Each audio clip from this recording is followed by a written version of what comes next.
Hi, it's Tom with Digital Foundry. Now this console generation is well underway. Developers are getting to grips with what PS4 and Xbox One are capable of. But where does that leave PC? In particular, games like Assassin's Creed Unity last year showed the value of running a multi-platform release maxed out on PC. It was a game so ambitious, so heightened by its gorgeous rendering of 18th century Parisian architecture and the sways of people in revolt, that it's fair to say console versions were left behind. Just about had it. To get the game to play at a solid frame rate and enjoy the world as it was intended with superior textures and draw distances, you really had to go with a top-end rig to appreciate Ubisoft's hard work. In other words, in the build-up to this generation, Ubisoft perhaps overshot the mark with Unity. They expected more power from these consoles overall, enabling them to deliver a rich, tightly packed sprawl of revolutionary Paris, with all the finery that goes with it. But in its execution, it turned out to be a poor fit for PS4 and Xbox One.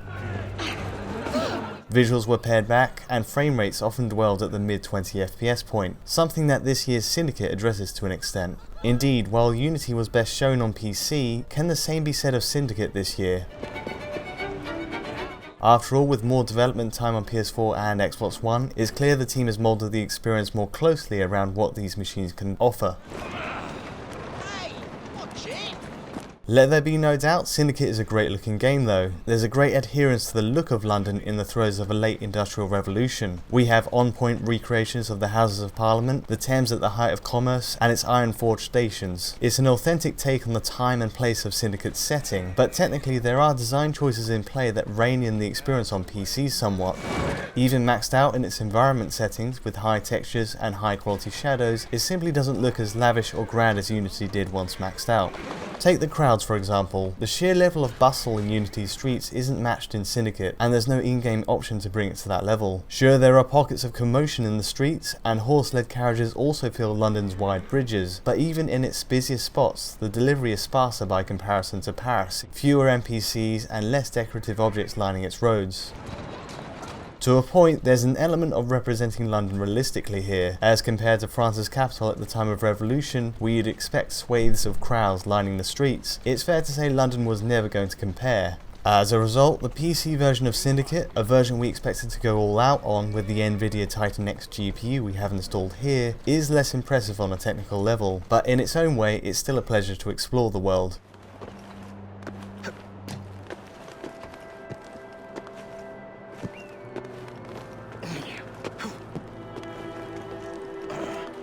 So what's going on? Well, to answer, let's take a look at how Syndicate on PC compares to its PS4 release, a version that is essentially a match for Xbox One. In comparing console with PC, it's actually much harder this time to pass out any real differences in core design, especially compared to Unity where PC offered a much upgraded experience. There's not much variance between the two this time. By our deductions, consoles run Syndicate at equivalent to PC's high texture setting, the top option available.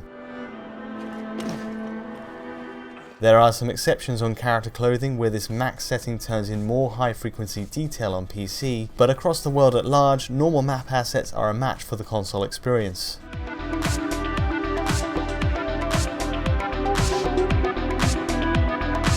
And in terms of its presentation of the explorable world, the building, marketplace objects, and level of NPCs, we're now looking at an identical game. Unlike Unity, the PC version of Syndicate doesn't bring out a monumental boosted level of detail over the console release.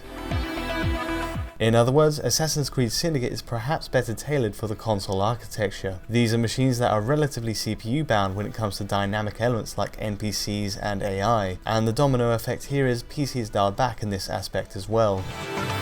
Some extra detail appears in some of our PC shots, such as added rubble, but these are changes few and far between. If you're going for the PS4 or Xbox One versions, it's fair to say the delivery of its visuals are largely identical.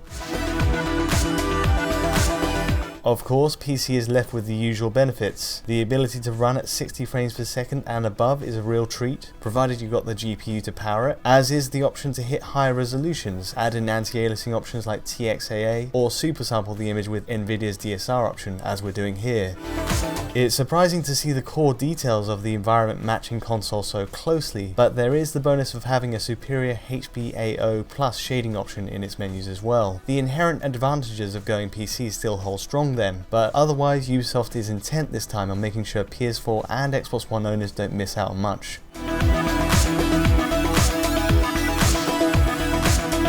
Meanwhile, Assassin's Creed Unity remains a unique entry in the series. It's perhaps a shame it launched in such a bug-ridden state, because now the experience is well worth it, and for our money, it's the best looking entry in the series to date, so long as you have the PC to back it.